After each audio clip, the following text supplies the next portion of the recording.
Swaging procedures for copper pipe for HVAC or heating and air conditioning line set.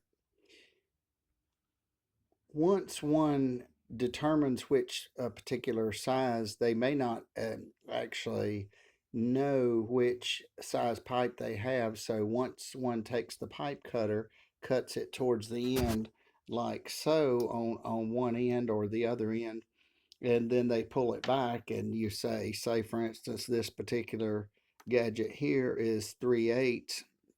So basically we wonder, well, what size will it fit? The top part is what we're looking at. So this particular top part.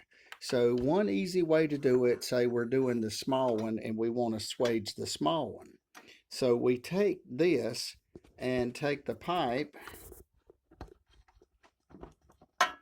and we push it up there like so.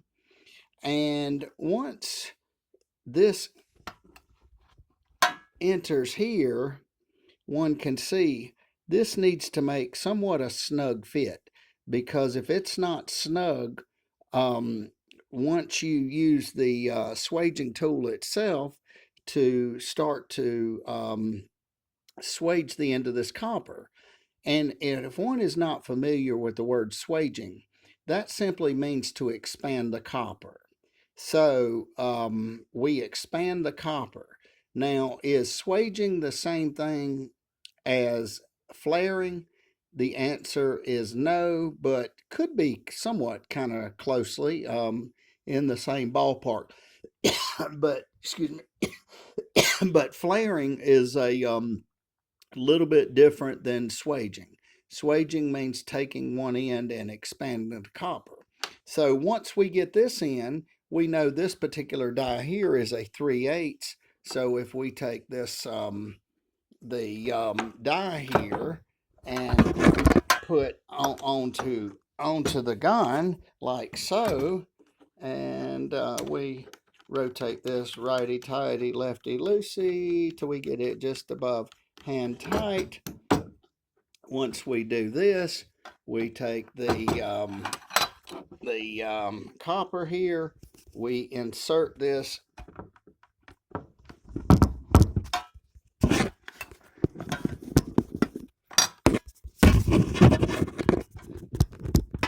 into this like so. It wants to give me a fit, and I do apologize. Thank you for your patience. So we have this snug. It's in here with the tool, this now. So now we simply take the handle and we squeeze and we squeeze, and it's pretty loose, and we squeeze again and we feel it getting a little bit more tension.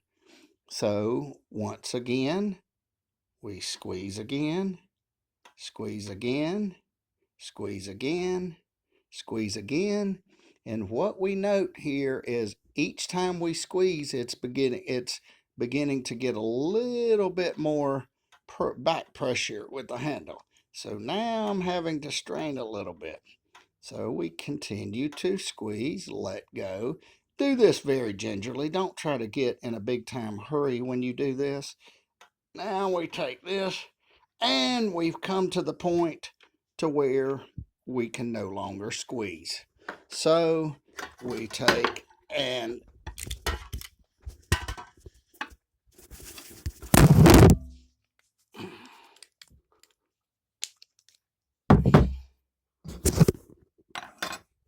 pull the pipe out. I'm sorry to have to put everything on hold. So once we pull the pipe out, and in order to pull the pipe out on this one, you just press this in and release, and this releases this gadget over here on this particular side here. Now we see that this end is expanded or swaged or whatnot to call it. So if we took and rotate this 180 degrees, and we see here that this end is straight. So this end being straight, if we cut this off, we could insert this into this particular end without this, and then we would take the brazing tool or the silver stick and the oxyacetylene or whatever you're brazing with, and actually braze around here, it may not be a bad idea to deburr this. So basically, one can see here a close-up view. This end here is expanded. So it's actually a tube expander, copper tube expander. The terminology would be swaging or just expanding the copper. Now, why would one do this? If we do this, we have to, this would prevent us from putting a fitting on both sides and making two sweats. So it would, and also if for some reason one did not have that particular size fitting on the truck, it would save you a fitting as well. So just be very gingerly when you start to swage this. Squeeze slowly. Do not get in a hurry, especially on the smaller pipe, the bigger pipe. The smaller pipe, if you're not careful, this particular pipe here is a 3/8. But now that we've expanded this pipe, the end of it is probably, I'm not sure what it is, but we can do another video and actually see what the ID and the OD is on this particular copper pipe after expanding. Before expanding, it was a 3/8. So we put this in here. We knew the end of this was snug. So in the particular die or whatnot, thingummy, doomaflacher, whatever one wants to call it, would fit in there. So we know we have the proper size. So this would be a 3/8 pipe, swaged or expanded, so the straight end could go in there and we can make one sweat. Thank you for watching and have a great day.